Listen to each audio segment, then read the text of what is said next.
How did Jaime Munguia get the title shot at Canelo Alvarez over David Benavidez? We all seem to want Benavidez to fight Canelo, but it doesn't seem that's what Canelo wants.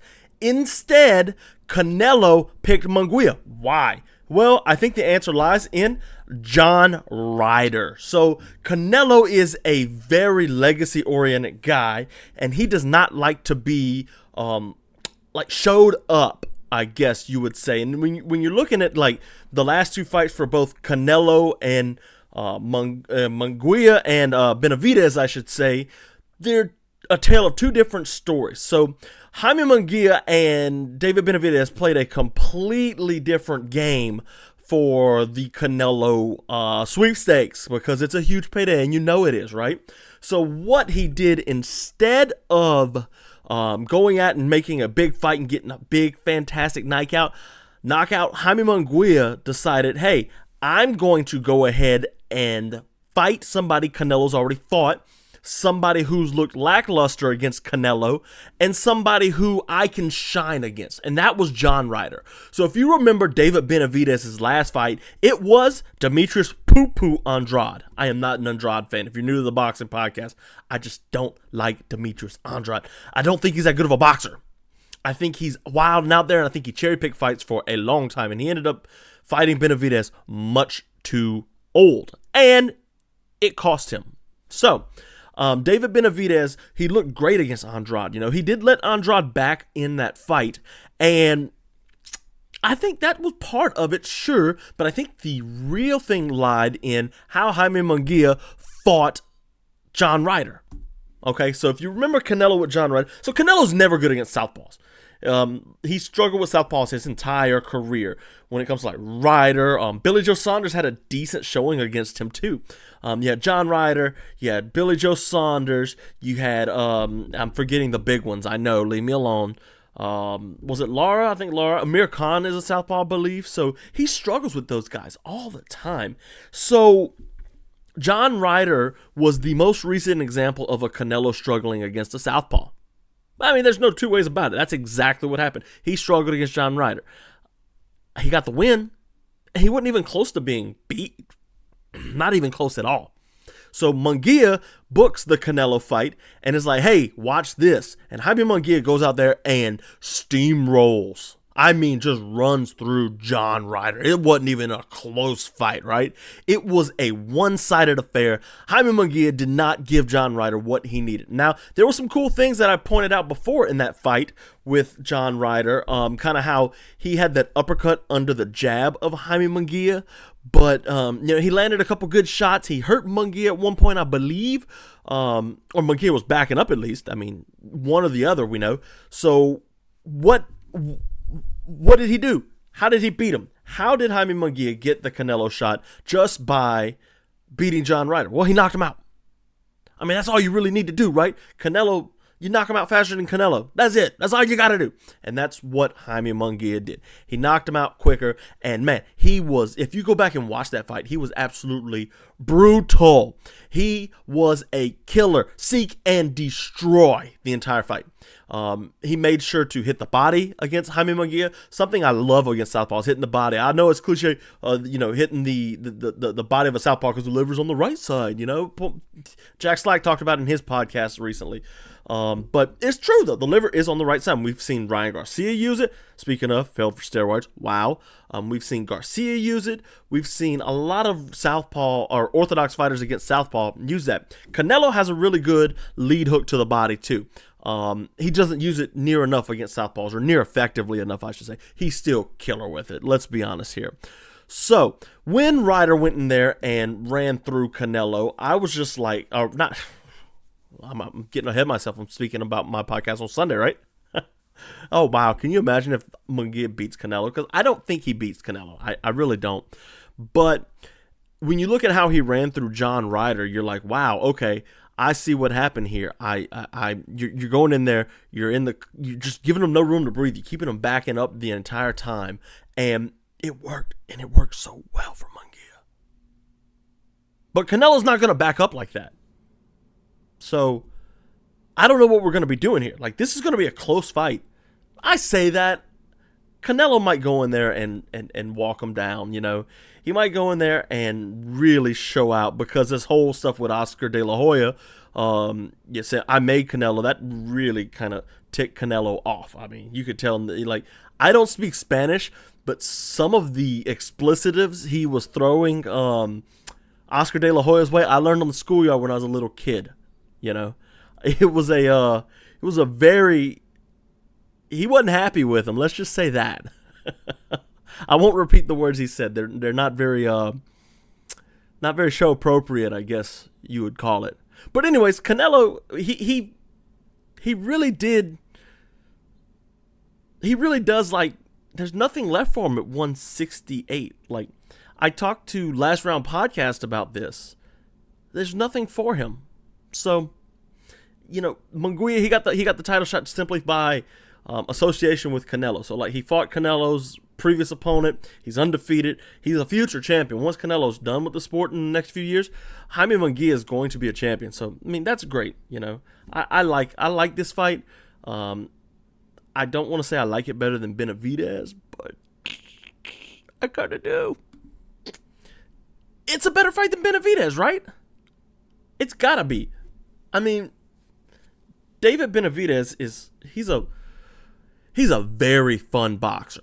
David Benavidez is a incredibly insane to watch, fun boxer. No doubt about it. But man, he gasses a lot. I don't like that. I don't like that at all. So, why do I think that this is a better fight? Munguia, you know, first of all, now we got the Oscar De La Hoya mix in here, where De La Hoya is like egging Canelo on and such. Like, man, this is just a better fight. Like, just Benavidez is not okay. So he hits hard, and that's kind of his claim to fame. I hit hard. I hit very hard, and I put people down. He put Demetrius Andrade down. You know, he's a good boxer, man. David Benavidez, he is a great boxer. And I do like the fact that he's going to be able to fight the winner of Artur Beterbiev and Dimitri Bivol. Thank you, Al Hashish. You were the best ever. Saudi saving boxing, yada yada. But, you know, this Munguia fight, there's really something to it for me. Like, it's really something about it that just does me right. And that sounds really weird. But it does. Like, something about this fight is just, Munguia hits hard, but he's also a huge pressure fighter, which Benavidez is. But the difference between, like, Benavidez's pressure fighting and Munguia's pressure fighting is going to be, how do I put this, man? Like, Munguia is going to stay technical when he fights, whereas Benavidez kind of throws caution to the wind. He's going to really kind of let his hands go and leave himself open. We saw him get tired against Demetrius Andrade, and we saw him let Demetrius Andrade claw his way back into that fight for a few rounds. This Munguia, he deserved it. The win over Ryder is just as good of a win as the Demetrius Andrade fight. I hate to say it. I hate to be the guy that bears the bad news, but it's true. Plain and simple. He really does deserve this title shot. Canelo's undisputed. We're saving Benavidez. I know exactly what we're doing. Now catch this. David Benavidez is going to fight the winner of Artur Beterbiev and Dimitri Bivol. So keep that in mind for a second. That's for all the belts. Canelo would love to go undisputed in the second division. He's already won a belt up at light heavyweight when he beat Kovalev, and obviously we know the failed attempt with Bivol. I don't know why I forgot Bivol's name. I just said it. But yeah. So, one of those two are going to win. Or we get a draw, which would be just as crazy. But one of those two is going to get a win. And that means David Benavidez is going to fight for the undisputed title. Now, say David Benavidez wins. He wins all four of the titles. Him and Canelo have a long history. A very long history. So, David Benavidez is going to be undisputed. If he beats Munguia, Canelo will be undisputed. Might have a tune-up fight. Take a mandatory in between that. David Morrell, maybe. Then we have another undisputed, because we got the Charlo undisputed. Canelo can go up, get another crack at the belts, go undisputed. Second weight class. That's what I think he's waiting for. Benavidez didn't really bring anything to the table. So Canelo, how does Munguia beat him? How does he beat Canelo Alvarez? Because that's a tough ask for anybody, right? Like, Canelo seemed almost invincible if you don't count Floyd Mayweather and Demetrius Bivol. One was going too low, one was going too high. So you say. How does he beat him? Well, I believe that this is going to have to be a very slow, very boring, garbage fight. Munguia is going to have to not bring the pressure like he wants. He's going to have to lull Canelo to sleep and slowly chip away. Canelo's a bit of a slow starter, sure.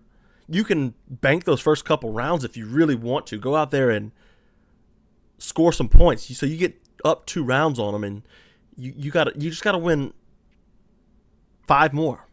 I had to do math in my head for a second. You just gotta do 5 more.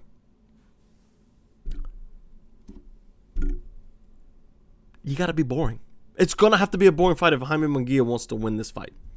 Sucks to say that though. Like, yeah, I want to see him go out and fight his Mexican style. It's Mexican Independence Day. May the 4th be with you. Blah, blah, this and that, yada, yada.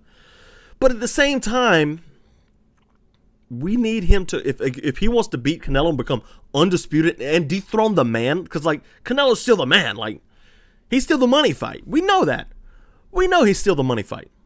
But to do that, it's going to have to be a very boring just fight. He's going to have to work Canelo's body, jab, stick and jab, get out of the way, play the matador in there. Let Canelo come to him. But fight responsibly. That's how Munguia wins. I don't know if he can do that. Because Canelo has this thing about making things happen. You know, it's going to be a tough ride for Jaime Munguia. But he can win. Like, I do think he can win. Maybe like a 20% chance he wins. But he can win. Canelo's not the same fighter that he used to be. And I don't say that as in like he's slower. I don't say that like he's not as good. What I think really is different about Canelo Alvarez is that he's changed his game plan. He fights completely different now. So I did an article a while back called Canelo Perfecting Boxing's Basics on my website, fight-library.com. It's, I believe, on the second page now. It's a little bit further back. I did it a while back after his last fight. But what I noticed is, and I was looking for like a GIF to animate. So I was looking for a clip from Canelo, right? And I was going back watching the old Triple G fights and some of the older Canelo fights. And it's like, wow, this guy used to be incredible.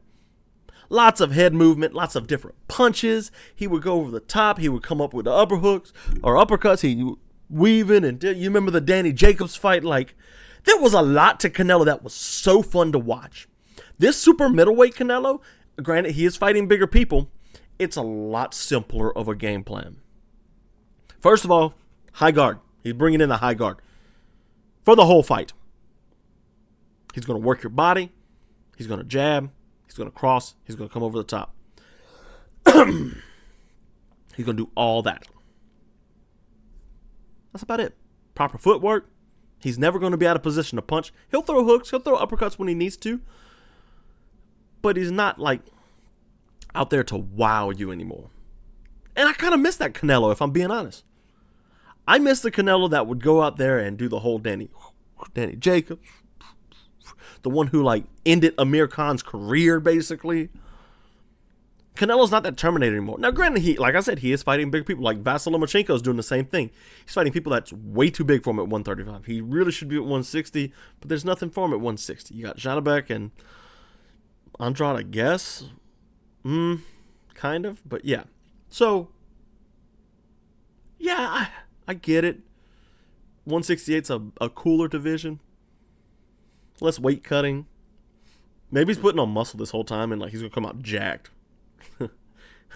Like, hey, I'm coming to 174 whether you like it or not. That'd be crazy. But yeah, he fights a simpler style now, and it's not bad. Like, you can't fault him for fighting this style because it's a hard style, or boxing's a hard sport, and as he gets older, relying on his athletic skills, being able to outpunch you and be faster than you, you eventually are not faster than your opponent. Like, eventually you get old. Now, Canelo's like 32, 33. He's not super old. But he's getting there. And he doesn't have that much time left. So, yeah. Canelo, his new fighting style is a lot simpler. He's really keen on just doing the basics and doing them well. And he punishes people with them. Like, the lead hook to the body, that's his go-to punch. And, man, he punishes people with it. Charlo, he punished with it. Everybody. Ooh, Billy Joe. He caught Billy Joe on that dip, I believe. That's what that was. He caught Billy Joe Saunders on that dip. But yeah, so Jaime Munguia needs to really, like, be aware that this is not going to be the same Canelo that fought Triple G the first two times. The third Triple G fight, we don't speak of. No. So, how does this fight go? Who wins it? How? Yada yada. I really think I have a hard time picking against Canelo. Anytime, though. Like, I always have a hard time picking against Canelo. Because he's Canelo. He's proven time and time again, with the exception of Bivol and Floyd Mayweather, that he's up for the occasion. He was losing to Kovalev, knocked him out. He won 2 belts at super middle, or 4 belts at super middleweight. Beats Triple G. Ends Amir Khan's career. Canelo is that man. Like I said, I can see a path to victory for Jaime Munguia. I don't see him hurting Canelo. That's famous last words, by the way. He might hurt Canelo. But I don't see Jaime Munguia, like, smashing him out, I should say. I could see him trying to go in there and outbox him. Maybe out-cardio him for a little while. Something like that. But if you're asking me to make a final prediction on this fight, I do think Canelo wins. I also think Canelo can get the finish here. Jaime Munguia is undefeated. Yay. You know. He also hadn't really fought many top-tier people. He's definitely never fought a Canelo. It's like Canelo, Crawford, and Inoue, Usyk. Those type of fighters. Just upper echelon, different level. He doesn't beat those guys. Or so we think. That's why we have these fights, though. That's why we really go into these fights and show out, like, hey, this is what we do. It's why we fight. So yeah, this is going to be a fun fight, guys. I really don't know who I'd pick, but yeah, Ryan Garcia. Another one of the Golden Boy people, you know, just popped for steroids, and we saw how Tank systematically broke him down, which was a really fun fight. But it was a totally different style of fight. That was an entertaining style. Garcia's fast, obviously the pre-fight build-up and stuff. Very fast, very fun, and I can't wait for that. I hope Canelo gets into that kind of a fight, because that's a very fun fight. Yeah, that's going to be a blast. This fight this weekend, I really am like super excited, mostly about Canelo versus Jaime Munguia, because that is a fantastic fight. Don't know how it's going to go. I'm leaning Canelo, but there's only one way to find out. Put them in the ring, hit the bell, let them punch each other.